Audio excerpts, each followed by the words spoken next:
And this is actually the guy that was feeding Richard Hoagland most of his insider stuff during his heyday. He's still around. So is this the whistleblower that's going under the pseudonym Corey? No. This is somebody else. I call this guy Bruce. This is Bruce. Okay. Yeah, I met him back in Joshua Tree at a conference that Richard Hoagland was hosting. I'd taken 2 years off from conferences. I just had enough. Right.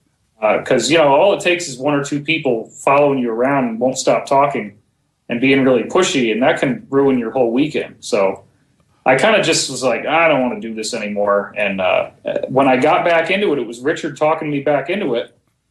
And this guy comes up to me at the end of my talk, throws his arm around my shoulder as I'm walking out of the room, which was strange enough.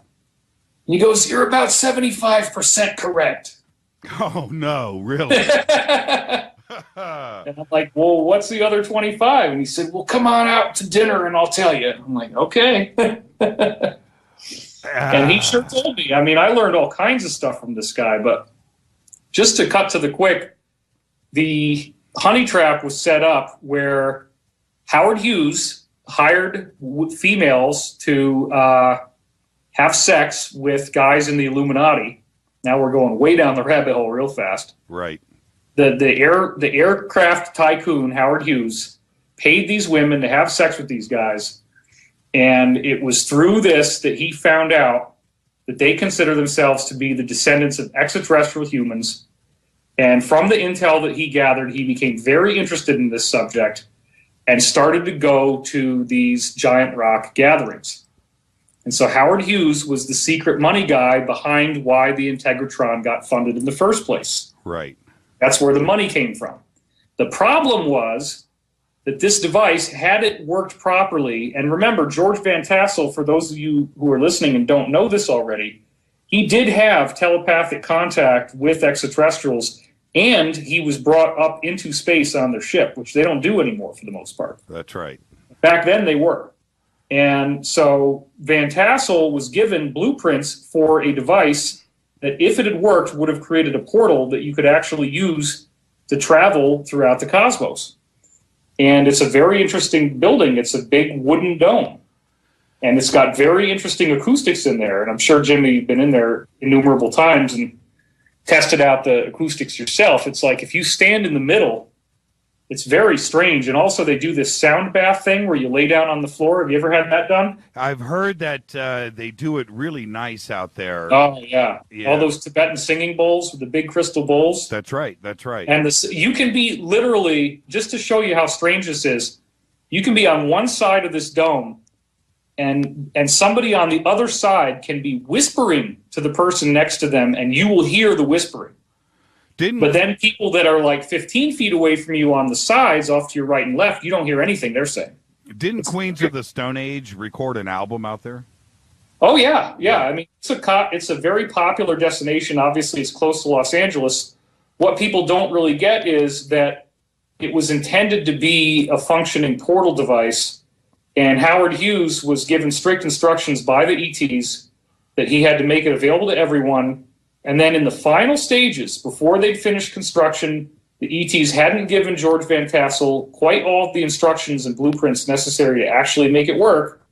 Right there at the end, Howard Hughes says, "We want to use it for the first 2 years just for my elite friends, and then we'll make it available to everybody else." And that was when the ETs pulled the plug. Wasn't there at some point, wasn't there Tesla coils involved with the Integratron too as well that are no longer there?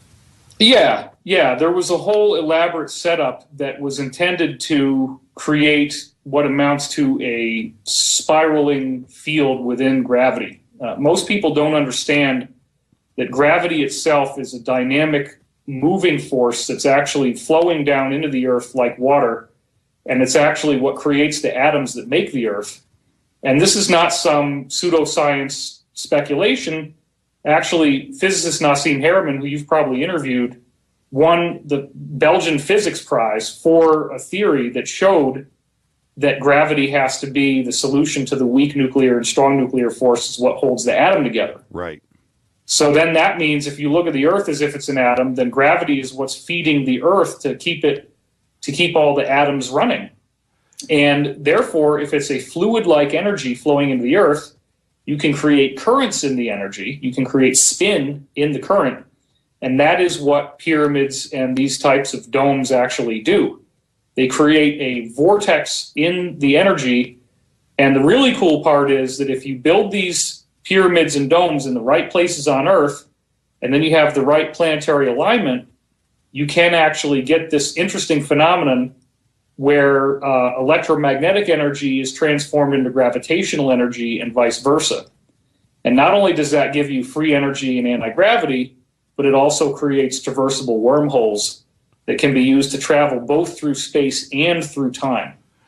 And I think he also referenced, immortality, cell regeneration. That's correct. That's another function of what this does, because our bodies, see, I described the energy up until now as dynamic gravity, but it's also the life force that feeds our bodies. And in fact, up to 50% of the health of plants is determined by this energetic flow.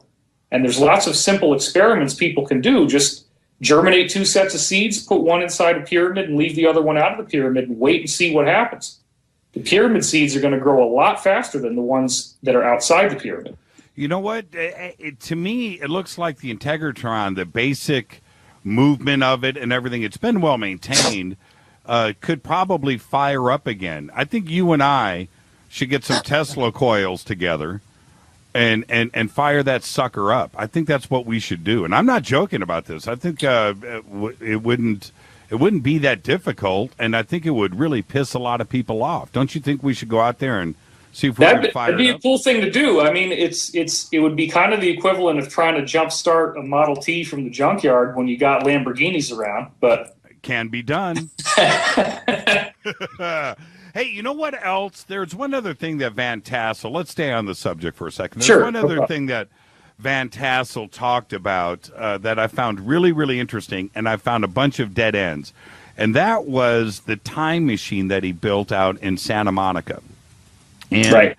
And I found a bunch of dead ends there. The building has to be there. The scientists that he referenced, there's got to be a trail together. I don't want to make a suggestion here in front of a large audience and have them go and rain on our parade, but I think that needs to be investigated. We need to find out where the time machine was and what the designs were behind it, because his description, because they had a couple of successful tests. If you remember, he talks about recording a 7-year-old television broadcast and stuff that happened prior, 7 years prior.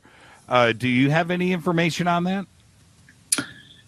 I would highly suspect that all pieces of that machine have been completely confiscated and are probably safely sitting in a wooden crate somewhere in Area 51. Yeah, right.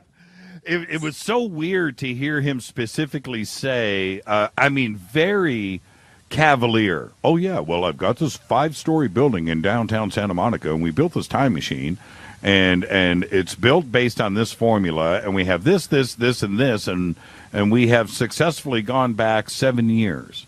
Well, and it was in such a matter-of-fact form that I believe that he built a time machine in downtown Santa Monica. Once you get the basic physics down, it's actually not that difficult.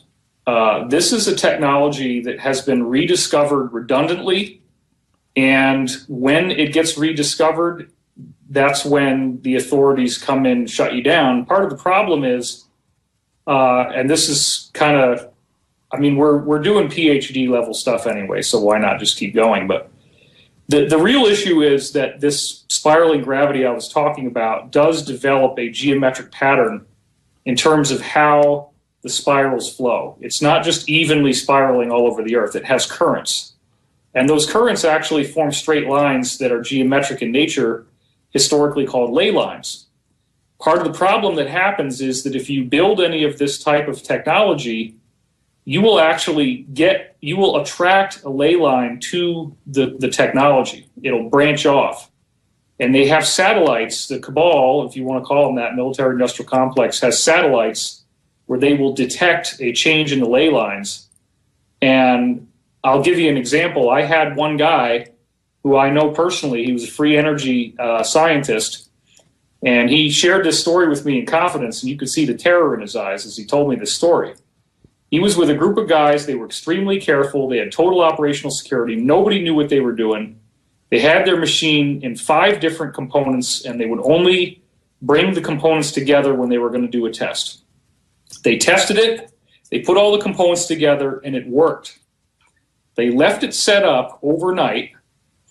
Then the guy, they figured, what the heck, we'll leave it here. Now we got it working. The guy goes off to his son's basketball game, and he comes back 2.5 hours later, and every single thing in his house had been emptied out, including the shower curtain rod. What did he have? What did he have in the shower curtain rod? Probably weed. I don't. That's what we did in college. Yeah, that was the secret hiding spot. Yeah. I always thought I was outsmarting everybody. I guess not. No, I knew about that one too, man. What and the thing is, when I had read about the Tesla coils and the Integratron, then I started to connect a couple of dots here back to Tesla. Because Van Tassel wasn't getting the Tesla coil information from a dead man, from Nikola Tesla. That information was coming from off-world. So does that mean that Tesla's information was off-world too? Am I reaching when I jump to that kind of conclusion? But that's part of it, yeah. I would also say it's highly likely that Howard Hughes, through the use of these female couriers, obtained the Tesla patents that had been sequestered by the government. And that they were given to George Van Tassel, and that Tassel, what you're describing in Santa Monica, most likely was him using a combination of hints from ETs and practical blueprints that he got through this back channel that was coming through Howard Hughes. That's my guess. There's something more to this story. And with George Van Tassel, he is somebody that I just think was completely squashed. And no question. Yeah. When we look at ufology, there's certain stories that we can follow and get into, and there's teeth to the story. With Van Tassel, it seems like he was almost erased from history, and I'm not exaggerating when I say that. Most people have never even heard of Van Tassel, and there's a reason for that. Well, this strikes to the heart of the cover-up. And you got to remember that we're dealing with religious fundamentalists. The people that run our planet are religious fundamentalists, and it's not Christianity, and it's not Judaism, and it's not Islam. It's Luciferianism. And we're all going to have to sit back and take in the fact, whether we like it or not, playing ostrich doesn't make this go away. The people who have the money, the people who are running the military-industrial complex at the highest levels, they are fundamentalist Luciferians. They believe that Lucifer's the good guy, that the average person is the enemy, that they're useless eaters and worthless sheep, and that they deserve to have dominance over this planet, and that we should all serve them. And they're willing to have some of us here, but a lot less than there are now. That's their plan. Somebody just tweeted, Cortana just tweeted, the secret to the Integratron, guitars and Tesla coils. Real quick, we're going to be up against a break in a few minutes, and I want to ask you this question before we get to the break. When it comes to Bruce, and you sit down and you're listening to him, we all know about what goes on out there in our little circle of friends. And so you have to listen to somebody with much skepticism. But there was something that Bruce said to you that made you take everything at face value. What was it? Oh, it wasn't just something. When you talk to somebody who's real, they just burst with information. They have so many things where you go, oh my gosh. And I heard that before from this guy, and I heard that before from this guy. And oh my God, you told me that, but I didn't hear that part. It's like there's a whole corpus of data, and it's huge. And he was pinging off stuff that I'd already heard from insiders and had never made public, left and right. And the thing is, when you've met 30, 40 different high-level insiders, as I have, And these are people who, in some cases, have never come forward with anybody else but me. And you remember, things that they've told you over the course of countless hours of conversation. Everybody starts bringing up the same stuff. You say, well, there's got to be some kind of common ground here.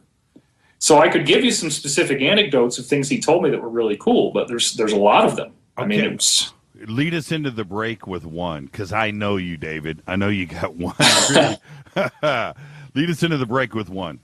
One of the tastiest things is stuff that he told me he was only authorized to say on behalf of the good guys in the U.S. government last year, and that was that 5 million years ago, our solar system was colonized by human beings 70 feet tall, and they have left very advanced ruins all over the solar system and inside our Earth. There's stuff everywhere. And I'm going to be showing that this weekend at Contact in the Desert, what the pictures of what they left behind, where it is, what we're looking for, who they were, what did they do, what wars did they fight, and we can talk about a lot of this stuff. I mean, the cabal is being defeated, and all this stuff is now supposed to come out. Can I get on the guest list? Can you squeeze me in the back door? Sure. Can I get backstage? Can I get? If an you autograph? see, check out the pictures of the Moon Ceres, which is actually a planetoid in the asteroid belt. Yep. And they've got these two glowing spots on it, and you'll notice it looks like the surface underneath the dirt is glowing all the time. And what's happening is there is actually an intelligent city under there that's glowing. And as the dirt comes off, you're seeing more of the glow. And that's one of the things that the actual cabal is getting ready to use, because they are going to throw disclosure at us. They've got no other moves left to make. They're going to see which way the public opinion swings. Are they going to have awe, or are they going to have fear? And they're prepared to use this for their benefit, regardless of which way the pendulum swings. Or so they're planning. But I don't think it's going to work out for them. Didn't you find it curious when it came to Ceres and those pictures got out that there was no explanation? It was like total silence from the government and from NASA and from JPL. Nobody had anything to say. Well, it's not total silence. They're making a lot of leading statements. There's a lot of things like, isn't this strange?